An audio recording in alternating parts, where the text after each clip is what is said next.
नाज़रीन मदे जी वेझो कमारिया हाउस तराईअ ते मुबारकुनि जो सिलसिलो अञा जारी आहे।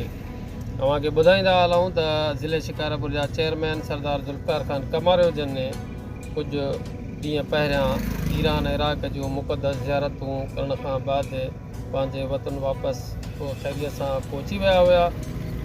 इन सिलसिले में मदे जी शहर वासियुनि पार्टी वर्करनि अॻुवाणनि उनजो संदन जो वालियाना इस्तक़बाल करे गुलनि जा हार भराए संदन खे मुबारकूं ॾिनियूं हुयूं। हिन वक़्तु बि जेके ज़िले चेयरमैन सरदार ज़ुल्फ़िकार ख़ान कमारियो साहिब जा प्रस्तार आहिनि, पार्टी वर्कर आहिनि, शहरी आहिनि, उहे मदे जी वेझो कमारिया हाउस तराई पहुची सरदार ज़ुल्फ़िकार ख़ान कमारियो साहिब खे गुलनि जा हार पेश करे ईरान इराक़ जूं मुक़दस ज़ियारतूं करण जे हवाले सां मुबारकूं ॾियनि था पिया।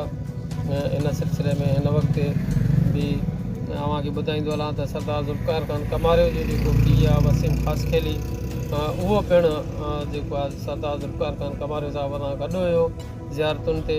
उनखे बि जेके आहिनि दोस्त अहबाब गुलनि जा हार पेश करे मुबारकूं ॾियनि था। हिन वक़्तु तव्हांखे ॿुधाईंदो हलां त शहरी वॾे तइदाद में, जंहिंमें कुझु पंवर बिरादरी जा पिणु मौजूदु आहिनि। वॾेरो मुमताज़ पंवर, गस्टा अॻुवाण ग़ुलाम मुर्तज़ा पंवर, मौलाना आरिफ़ पंवर ऐं वॾेरो रहमतुल्लाह पंवर ऐं ॿिया पिणु सरदार ज़ुल्फ़िकार ख़ान कमारियो साहिब सां मिलण बैदि संदन खे मुबारकूं ॾियनि था। अली ख़ान राजड़ पिणु महफ़िल में मौजूदु आहे।